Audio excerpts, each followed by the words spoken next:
अस्सलामुअलैकुम, मेरा नाम अहमद शराज है। Welcome to K trades weekly sales ideas video. इस वीक हमने oil and gas development company of Pakistan को हाईलाइट किया है, जो कि पाकिस्तान की एक premier oil and gas development company है। हमने स्टॉक को कुछ वजूहात की बिना पर इस बार अपनी वीकली रिपोर्ट में हाईलाइट किया है।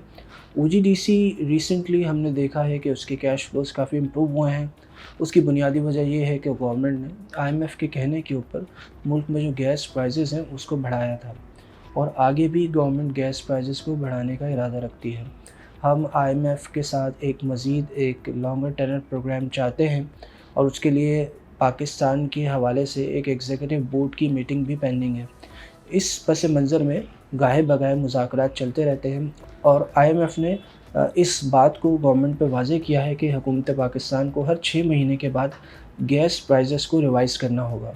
यही वजह है कि हमने देखा है कि सुई कंपनीज़ हों या जो प्रोडक्शन कंपनीज़ हैं, उनके कैश फ्लोज़ बेहतर होना शुरू हुए, बिकॉज़ ये चीज़ इल्म में है कि जो कॉस्ट डिफरेंशियल है उसकी वजह से इस सेक्टर में एक सर्कुलर डेट राइज़ हो रहा था, जो कि बहुत बढ़ चुका था, और अब ये गैस प्राइसेस के इजाफे की वजह से इस सर्कुलर डेट में कमी आना शुरू हो गई है। यही वजह है कि ओजीडीसी के कैश फ्लोज़ इम्प्रूव होना शुरू हो गए। दूसरी बुनियादी वजह जो ओजीडीसी को हाईलाइट किया गया है, वो ये है कि ओजीडीसी ने रिसेंटली गवर्नमेंट ऑफ पाकिस्तान के साथ अपनी एक सेटलमेंट की है, जिसमें 82 बिलियन रुपीस की टीएफसी थी, जो कि अब इनकी रिटायर हो रही होगी, एंड इनको वो पैसे गवर्नमेंट ऑफ पाकिस्तान से मिलेंगे। साथ ही उसके ऊपर 90 अरब रुपए से शायद जो इंटरेस्ट पेमेंट है, वो भी अगले साल के फाइनेंशियल ईयर से इनको मिलना शुरू हो जाएंगे। यही वजह है कि हम समझते हैं कि आने वाले वक्त में ओजीडीसी का जो कैश फ्लो है वो मज़ीद इम्प्रूव हो जाएगा। इसके अलावा ओजीडीसी का रिकोडिक के अंदर भी 8.33% स्टेक है। ओजीडीसी ये पहले ही बता चुकी है कि वो उसको डाइवेस्ट करना चाह रहे हैं, तो आने वाले वक्तों में उसमें सऊदी इन्वेस्टमेंट का इम्कान है, जिसकी वजह से हम समझते हैं कि मज़ीद कंपनी के पास कैश फ्लोज़ के एवेन्यूज़ आएंगे। इन तमाम वजूहात को देखते हुए हमें ये अंदाज़ा होता है कि जो कैश फ्लो पोजीशन है ओजीडीसी की, वो बेहतर होना शुरू हो जाएगी, और यही वजह है कि हम समझते हैं कि अब ओजीडीसी अपने शेयर होल्डर्स के लिए अच्छे डिविडेंड अनाउंस कर सकता है।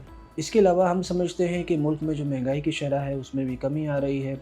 जो लेटेस्ट रिपोर्टेड सीपीआई है अगस्त की, वो 9.6 आई है। आगे जाकर स्टेट बैंक ऑफ पाकिस्तान मुल्क में मज़ीद जो शरह सूद है उसमें कमी का ऐलान करेगा, मार्केट में मोमेंटम और बेहतर हो जाएगा। हम समझते हैं कि ओजीडीसी जैसा स्टॉक कि जिसमें बहुत ज़्यादा ह्यूज पोटेंशियल है, not only dividend but capital upside, लोगों के लिए काफ़ी अट्रैक्टिव हो जाएगा। यही वजह है कि हमने ओजीडीसी को अपनी वीकली रिपोर्ट में हाईलाइट किया है। मज़ीद मालूमात के लिए आप हमारी रिपोर्ट को स्टडी कर सकते हैं या हमारे सोशल मीडिया चैनल पर हमें रीच आउट कर सकते हैं। अपना बहुत ख्याल रखिएगा। अल्लाह हाफ़िज़।